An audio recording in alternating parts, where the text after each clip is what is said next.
কেমন আছেন সবাই? তো আজকে একটু খেতে চলে আসলাম। যে দেখেন মোরগ পোলাও, আমি মোরগ পোলাও। তো এখানে হচ্ছে এটা কি রোস্ট, তারপর এখানে হচ্ছে গরুর মাংসের একটা পিস, আর এই জায়গায় আছে হচ্ছে আপনার তেহারি। এই জায়গায় আমি মোরগ পোলাও খাচ্ছি সাথে উইথ শসা। তো আপনারা কারা কারা আমার মতো এরকম রিচ ফুড পছন্দ করেন মাঝে মধ্যে অবশ্যই কমেন্ট করে দেখাও। এটা নিব না, একটা রোস্ট না। তুমি একটা নাও রোস্ট এক্সট্রা। না, আমি এটা গরু খাবো। আর এই যে দেখেন আমি একটা ডিম খাচ্ছি।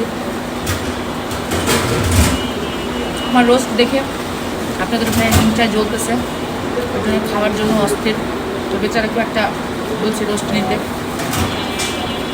তো যাই হোক, তাহলে একটু খাই।